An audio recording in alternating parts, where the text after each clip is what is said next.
Alright, so আমি recently আমার setup change করছি, যেটা এখনো পুরোপুরি রেডি হয় নাই। এই জন্য আগের চেয়ে এই ভিডিওতে নয়েজ বেশি থাকবে, সে ব্যাপারে আমি কিঞ্চিত দুঃখিত।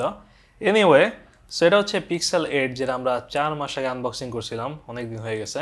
এবং এটা অ্যাকচুয়ালি আমার ইউজ করা 4 নাম্বার পিক্সেল। আমি এর আগে পিক্সেল 5, 6, 7, 8 ইউজ করছি, এবং ওভারঅল এটা অ্যাকচুয়ালি আমার মনে হচ্ছে যে বেস্ট পিক্সেল। সো এটা অ্যাকচুয়ালি ইনক্রিমেন্টাল আপডেট হিসাবে, আই মিন পিক্সেল 5 থেকে 6-এ যেরকম আপডেট হয়েছে, 6 থেকে 7-এ যেরকম আপডেট হয়েছে, সেরকম 7 থেকে 8-এর আপগ্রেড আমার কাছে সবচেয়ে বড় আপগ্রেড মনে হয়েছে। আমি যে কটা পিক্সেল ইউজ করছি তার মধ্যে। এবং অনেক কিছু ডাউনগ্রেডও আছে অ্যাকচুয়ালি 7-এর তুলনায়, সেটা নিয়ে আমরা কথা বলবো। সো প্রথমে ডিজাইন, আমি অ্যাকচুয়ালি এটা ডিজাইন মোস্টলি পছন্দ করছি। এটা আগের চেয়ে কম্প্যাক্ট এবং আগের চেয়ে পাতলা, বাট এটা কিঞ্চিত থিক আগের চেয়ে। এবং এটাতে শার্প এজ আছে কর্নারে, সেটা অ্যাকচুয়ালি আমার কাছে মেজর ডিসঅ্যাপয়েন্ট মনে হয়েছে ডিজাইনিংয়ের ক্ষেত্রে। আর এছাড়া এটা যে ম্যাটেরিয়াল আছে সেটা অ্যাকচুয়ালি প্রচুর ডাস্ট কালেক্ট করে এবং ফিঙ্গারপ্রিন্ট কালেক্ট করে। এটার ক্যামেরা কাট আউটও পিক্সেল 7-এর চেয়ে বড়, বেজেল অলমোস্ট সিমেট্রিক্যাল, জাস্ট নিচের বেজেলটা হালকা বড়। সো ওভারঅল এটা অ্যাকচুয়ালি 7-এর চেয়ে বেশি প্রিমিয়াম মনে হয়। এটা একেবারে A+ কোনো ডিজাইন না, বাট ডিজাইন একটা ইমপ্রুভমেন্ট বলা যায়। সো সাইজের মতো এটা ডিসপ্লেও কিছুটা ছোট, বাট এটা এখন আগের চেয়ে ব্রাইটার। এটা 2000 নিট পর্যন্ত সাপোর্ট করে, বাট এই ব্রাইটনেস অ্যাকচুয়ালি বেশিক্ষণ থাকে না। আমার হিসাবে 20-30 সেকেন্ডের মতো থাকে, তারপরে আবার কিছুটা ডিম হয়ে যায়। সো এটা 120 হার্জ পর্যন্ত সাপোর্ট করে, বাট আমি অ্যাকচুয়ালি এখন পর্যন্ত প্রায় পুরো সময়টাই 60 হার্জ ইউজ করছি, মেনলি ব্যাটারির জন্য। এবং সেটা অ্যাকচুয়ালি একটা ডাউনগ্রেড 7-এর তুলনায়, কারণ 7-এ আমি 90 হার্জের স্ক্রিন ইউজ করতাম, এবং এখানে এই মুহূর্তে 60 থেকে 90 হার্জ একটা হিউজ ডিফারেন্স। সো আমার মনে হয় যে মাঝামাঝি কিছু থাকলে 7-এর মতো বেটার হইতো। বাট এনিওয়ে, 60 হার্জেও আমার কাছে খুব বেশি খারাপ মনে হয় না এটা। আই মিন 60 হার্জ পিক্সেলে যথেষ্ট স্মুথ মনে হয়েছে। সো ওভারঅল বেশিরভাগ সময় আমার মনেই থাকে না যে আমি 60 হার্জ ইউজ করতেছি। এটা অ্যান্ড্রয়েড 14-এ রান করতেছে, যেটা এখন পর্যন্ত আমার ফেভারিট ফোন অপারেটিং সিস্টেম। এটা আগের চেয়ে পলিশড এবং আগের চেয়ে বেশি কাস্টমাইজেবল। প্রচুর আপডেট আসছে আমি এটা কেনার পর থেকে, এবং প্রচুর পরিমাণ নতুন ফিচার অ্যাড হচ্ছে কন্টিনিউয়াসলি, যেমন সার্কেল টু সার্চ অথবা জেমিনাই। সো গুগলের ফোন কেনার একটা মেজর কারণই হচ্ছে যাতে গুগলের ফিচারগুলো সবচেয়ে আগে পাওয়া যায়। আর এটাতে অ্যাকচুয়ালি বাগও কম নেই। আমি 4 মাসে প্রচুর বাগ দেখছি এটাতে, এবং বেশিরভাগই অলরেডি ফিক্স হয়ে গেছে। বাট প্রতি মাসেই গুগল নতুন নতুন বাগ অ্যাড করতেছে এটাতে, যেটা অ্যাকচুয়ালি পিক্সেলের অংশ এই মুহূর্তে বলা যায়। এটাতে প্রসেসর হিসাবে টেনসর 3rd জেন আছে, যেটা অ্যাকচুয়ালি যথেষ্টই গরম হয় ডাইরেক্ট সানলাইটের নিচে ইউজ করলে। আমি অ্যাকচুয়ালি এটাকে কয়েকবার ল্যাগ হইতে দেখছি পুরোপুরি হাই ব্রাইটনেসে। এছাড়াও এই ফোন অ্যাকচুয়ালি নর্মাল ফোনের তুলনায় বা স্ন্যাপড্রাগন ফোনের তুলনায় কিছুটা গরম থাকে, যেটা অ্যাকচুয়ালি পিক্সেলে খুবই কমন। এবং রিসেন্ট আপডেটে কিছুটা ফিক্স করা হয়েছে এটা প্রচুর গরম হয়ে যাওয়াটা। আমি অ্যাকচুয়ালি কয়েক মাস আগে, আই মিন 1 মাস আগেই রোজার মধ্যে আমি দেখছি এটা চরম পরিমাণ ল্যাগ করতে, লাইক প্রতি আধা ঘন্টার একবার করে ল্যাগ করতো, যেটা অলরেডি ফিক্সড হয়ে গেছে। এবং আমি অলরেডি এছাড়াও আরও প্রচুর বাগ দেখছি যেটা কন্টিনিউয়াসলি ফিক্স হইতেছে, যেটা বললাম যেটা অলরেডি পিক্সেল ইকোসিস্টেমের একটা অংশ বলা যায়। কন্টিনিউয়াসলি আপনাকে নতুন নতুন বাগ হ্যান্ডেল করতে হবে, বাট এগুলো অ্যাকচুয়ালি বেশি দিন থাকে না। ওভারঅল এটা যথেষ্ট স্মুথ ফোন। আমি হালকা পাতলা কিছু গেম খেলি ফোনে, খুবই সিম্পল টাইপের, সেগুলো কখনোই ল্যাগ করে না। এবং প্রত্যেকটা অ্যাপস আর গেমসও মেনলি পিক্সেলের জন্য অপটিমাইজ করা, যেহেতু এটা ফার্স্ট পার্টি ফোন। সো আপনি অ্যাকচুয়ালি অ্যাপের হিসাবে কোনো রকম ল্যাগ পাবেন না। যে কটা অ্যাপ এটাতে আমি নিয়মিত ইউজ করি প্রত্যেকটা স্মুথলি চলে, it's almost butter. I mean সেটা হচ্ছে পিক্সেল ইউজ করার একটা মেজর কারণ। এটা অ্যাকচুয়ালি অন্যান্য অ্যান্ড্রয়েডের তুলনায় ওভারঅল বেশি স্মুথ, জাস্ট বাগের টাইম বাদ দিলে আর কি। সো এরপর এটার speaker actually huge upgrade. I mean এর আগের সব পিক্সেলের তুলনায় যেগুলো আমার ইউজ করা হয়েছে, এটা আগের চেয়ে ওয়াইড সাউন্ড দেয়, একটা স্টেরিও ফিল দেয়, বাট স্টিল বেস কম আছে আই মিন আইফোন বা গ্যালাক্সি এর স্পিকার তুলনায়। বাট স্টিল আপনি যদি এর আগে অন্য যে কোনো পিক্সেল ইউজ করেন, এই পিক্সেলের স্পিকার আপনাকে ইমপ্রেস করবে।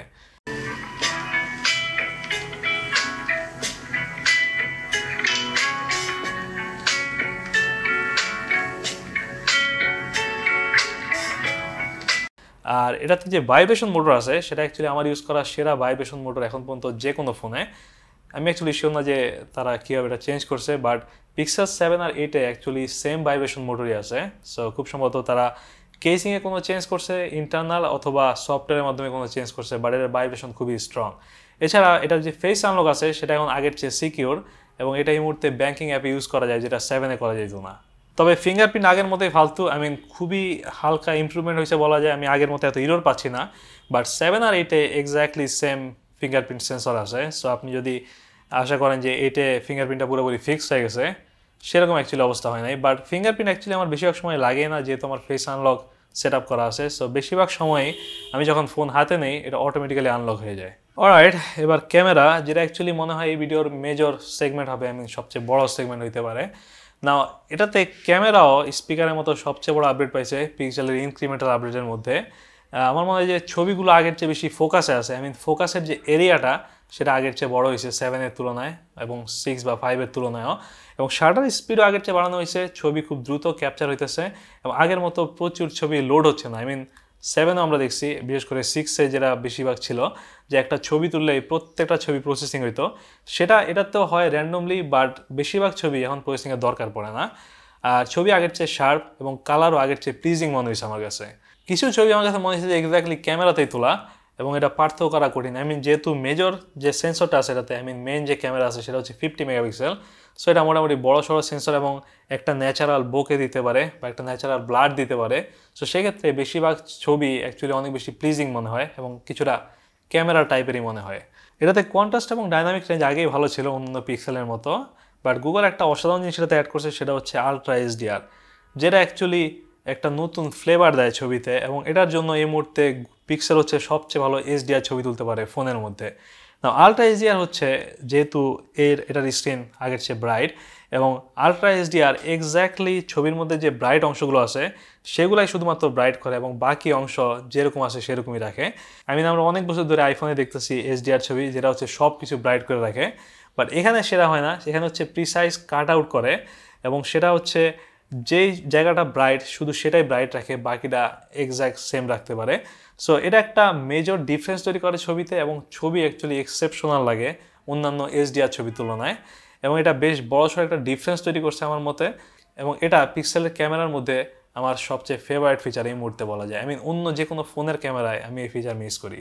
জাস্ট এই ফিচারের জন্য অনেকগুলো ব্রাইট অবজেক্টের ছবি তুলছি এই ফোনে, এবং এই ফিচার অ্যাকচুয়ালি সবাইকে ইমপ্রেস করে, আমি যতজনকে দেখাইছি। এবং এটা অ্যাকচুয়ালি নন এইচডিআর ভিডিওতে দেখানো কঠিন। আপনার যদি কোনো আশেপাশে কারো পিক্সেল ইউজার থাকে সেখান থেকে আপনি দেখে নিতে পারেন। এটা অ্যাকচুয়ালি পিক্সেল 7-ও সাপোর্ট করে এই মুহূর্তে, আমি শিওর না 6-এ সাপোর্ট করে নাকি, বাট এটা শুরু হয়েছে পিক্সেল 8 দিয়ে। এরপর গুগল এটার ভিডিও যথেষ্ট ইমপ্রুভ করছে, ভিডিও আগের চেয়ে কম জিটারি বলা যায়। ভিডিওর মধ্যে একটু শেক ছিল আগের পিক্সেলগুলোতে, বিশেষ করে আমরা যখন মুভ করতাম কোনো কিছু একটা শেক দেখা যেত যে আস্তে আস্তে মুভ করতেছে, সেটা পুরোপুরি যায় নাই, বাট অনেকটুকু ফিক্স করা হয়েছে। কালার ডাইনামিক রেঞ্জ অনেক বেশি ইমপ্রুভ করা হয়েছে। সবচেয়ে ইমপ্রুভ করা হয়েছে স্টেবিলাইজেশন, যেটা আমাকে কিঞ্চিত ইমপ্রেস করছে বলা যায়। এবং ফাইনালি এটার video quality, video sharpness, colour dynamic range সব মিলা মোটামুটি পিক্সেল এমন অবস্থায় গেছে যেটাকে একটা ইউটিউব ক্যামেরা হিসাবে ইউজ করা যায়, যেটা অ্যাকচুয়ালি আগের কোনো পিক্সেল সম্পর্কে বলা যেত না। এবং পিক্সেলের প্রোতে আরও কিছু এক্সট্রা ফিচার আছে ভিডিওর ক্ষেত্রে, সেটা হচ্ছে সার্ভার থেকে ভিডিও আরও ইমপ্রুভ করে গুগল ফটোজের মাধ্যমে, সেটা এটাতে নাই। আর এটাতে হোয়াইট ব্যালেন্স চেঞ্জ হওয়ার একটা মেজর সমস্যা ছিল আগের সব পিক্সেলে। আমি যদি ভিডিও অন করে রাখতাম একদম এক্স্যাক্ট সেম স্পটে কন্টিনিউয়াসলি হোয়াইট ব্যালেন্স চেঞ্জ হইতো, সেটা হচ্ছে এটাতে ফিক্স করা হয়েছে। সেটা একেবারে পুরোপুরি যায় নাই, বাট অনেকটুকু ফিক্স করা হয়েছে। সো ওভারঅল ক্যামেরার মতো, স্পিকারের মতো ভিডিও অনেক বেশি ইমপ্রুভ করা হয়েছে অন্যান্য পিক্সেলের তুলনায়। আপনার কাছে যদি ভিডিও ইম্পর্টেন্ট মনে হয়, এটা অ্যাকচুয়ালি অন্যান্য পিক্সেলের চেয়ে, আগের সব পিক্সেলের চেয়ে অনেক বেশি ইমপ্রুভড ফোন বলা যায়। এরপর ইস্যুর মধ্যে এটার মেজর ইস্যু হচ্ছে হিট, যেটা যে কেউই খেয়াল করবে। আপনি এটা যদি কেস ছাড়া ইউজ করেন কন্টিনিউয়াসলি, আপনার মনে হবে যে ফোন কিছুটা ওয়ার্ম। সো এটা একটা মেজর সমস্যা। এরপর আমি একটা রিসেন্ট সমস্যা এই মুহূর্তে যেটা ফিল করছি, সেটা হচ্ছে যে র্যাম ইস্যু আছে এটাতে। প্রচুর অ্যাপে র্যামে থাকতেছে না। এটা অনেকটুকু ফিক্স করা হয়েছে গত মাসের তুলনায়। এই মাসে মনে হচ্ছে যে কিছু অ্যাপ র্যামে থাকতেছে, বাট 2-3টা অ্যাপ ইউজ করার পরে দেখা যাচ্ছে যে বাকিগুলো র্যামে থাকতেছে না। সো এটাতে 8 GB র্যাম আছে, সেটা অ্যাকচুয়ালি এনাফ হওয়ার কথা অ্যাটলিস্ট 10-12টা অ্যাপ র্যামে থাকার জন্য, বাট সেটা হচ্ছে না। বাট আমি শিওর যেটা খুব শীঘ্রই গুগল ফিক্স করবে, বাকি সব বাগের মতোই। বাট এটা হচ্ছে কারেন্ট ইস্যু আমি ভিডিও করার সময়। সো ব্যাটারি লাইফের ক্ষেত্রে আমি অ্যাকচুয়ালি এটাতে পিক্সেল 7-এর চেয়ে বেশি ব্যাটারি লাইফ পাইতেছি, এবং আমার মনে হয় যে অন্যান্য পিক্সেলের তুলনায়ও এটা অ্যাকচুয়ালি স্টেবল ব্যাটারি লাইফের তুলনায়। এর মেজর কারণ হচ্ছে আমি এটা 60 হার্জ ইউজ করতেছি। আমি যদি এটা 120 হার্জ ইউজ করতাম সেক্ষেত্রে আমার মনে হয় যেটা দিনে 2বার চার্জ দেওয়া লাগতো। সো এই মুহূর্তে আমি 5 ঘন্টার মতো স্ক্রিন অন টাইম পাইতেছি, যেটা অ্যাকচুয়ালি দাম অনুযায়ী মোটে ইমপ্রেসিভ না, আরও বেশি হওয়া উচিত ছিল, বাট স্টিল গুড এনাফ বলা যায় পিক্সেলের হিসাবে। নর্মালি পিক্সেলের ব্যাটারি লাইফ কোনোটাতেই তেমন যাতেন না। এরপর এটাতে অ্যাকচুয়ালি আগের চেয়ে দ্রুত চার্জও হয় পিক্সেল 7-এর তুলনায়। এটা 21 ওয়াট পর্যন্ত আমি চার্জ দিতে দেখছি, এটা 27 ওয়াট পর্যন্ত সাপোর্ট করে। আর ওয়্যারলেস চার্জিং এটাতে অ্যাকচুয়ালি কিছুটা ইমপ্রেস করছে আমাকে, এর কারণ হচ্ছে এটা খুবই দ্রুত খুবই স্লোলি চার্জ হয় ওয়্যারলেস চার্জিংয়ে। সো এটা আমাকে ইমপ্রেস করার কারণ হচ্ছে আমি জাস্ট ওয়্যারলেস চার্জিং যেভাবে ইউজ করি, আমি চাই যে বাইরে থেকে কোনো কাজে এসে জাস্ট এটা ফোন রেখে দেবো এবং খুবই স্লোলি এটা চার্জ হবে। আমি এটা টেবিলে রাখাচ্ছে যদি আমি চার্জের উপর রেখে দিই খুবই আস্তে আস্তে চার্জ হবে, এবং আমি আবার পরের বার বাইরে যাওয়ার সময় জাস্ট এটাতে আগের বার চেয়ে কিছুটা বেশি চার্জ থাকবে। সো অন্যান্য ফোনে যেটা হয় ওয়্যারলেস চার্জিংয়ে ফোন খুবই গরম হয়ে যায়, এই ফোন কোনো কারণে একটু কম গরম হয় অন্যান্য ফোনের তুলনায় ওয়্যারলেস চার্জিংয়ের সময়। সো এই জন্য আমার অ্যাকচুয়ালি ওয়্যারলেস চার্জিংয়ের ক্ষেত্রে এই ফোন পছন্দ হয়েছে। আমি অ্যাকচুয়ালি আগের অন্যান্য ফোনের তুলনায় এটাতে বেশি ওয়্যারলেস চার্জিং ইউজ করতেছি। বাট আপনার যদি দ্রুত চার্জের দরকার হয় সেক্ষেত্রে এটা অ্যাকচুয়ালি খুবই ফালতু ফোন ওয়্যারলেস চার্জিংয়ের হিসাবে। এটা 15 ওয়াটে চার্জ হওয়ার কথা ওয়্যারলেস চার্জিংয়ে, বাট এটা চার্জ হয় মাত্র 5 ওয়াটে। সো এটা ডাউনগ্রেডই বলা যায়, বাট আমার কাছে এটা আপগ্রেডই মনে হয়েছে অন্যান্য ফোনের তুলনায় বা হিট হিসাবে তুলনা করলে। আর ফাইনালি প্রাইসের কথা চিন্তা করলে এটা স্টিল যথেষ্ট এক্সপেন্সিভ ফোন বলা যায়। এই মুহূর্তে এটার দাম 65-এর মতো। আমি যখন কিনছিলাম তখন এটার দাম ছিল 75,000-এর মতো।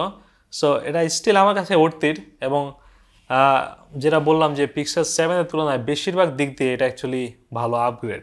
সো আপনি যদি আপনার আগের কোনো পিক্সেল আপগ্রেড করতে চান বা অন্য ফোন থেকেও পিক্সেল 8 আসতে চান, আমার মনে হয় যে এটা আগের অন্যান্য পিক্সেলের তুলনায় অর্থিত বলা যায়। বিশেষ করে কারেন্ট প্রাইসে এটা অ্যাকচুয়ালি আগের চেয়ে বেশি অর্থিত বলা যায়। বাট স্টিল এটা মোটেই কোনো সস্তা ফোন না, এবং এটাতে যে পরিমাণ বাগ থাকে, এছাড়া অনেক মানুষ এটাতে নেটওয়ার্ক ইস্যু ফিল করতেছে, তারপর এটা যথেষ্ট গরম থাকে অন্য ফোনের তুলনায়।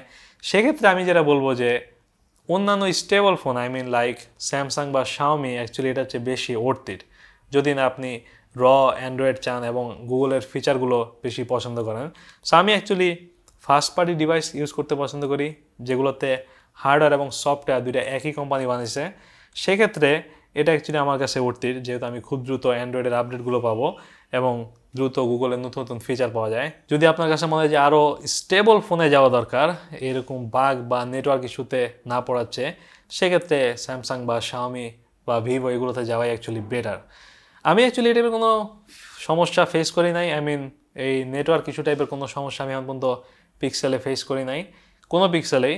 সো হইতে পারে আমি জাস্ট লাকি, অথবা আমি হয়তো বা কিছু একটা করতেছি যেটা অ্যাকচুয়ালি এই নেটওয়ার্ক ইস্যু হইতে দিতেছে না, বাট আমি পুরোপুরি শিওর না কী কারণ এটা হচ্ছে। এনিওয়ে, সো এটা ছিল পিক্সেল 8-এর ফুল রিভিউ। এখানে প্রচুর নয়েজ ছিল, সে ব্যাপারে আমি যথেষ্টই দুঃখিত। আশা করি হয়তো বা সামনে কিছুটা নয়েজ রিমুভ করা যেতে পারে। বাট দ্যাটস ইট, দেখা হবে নেক্সট ভিডিওতে। Good bye.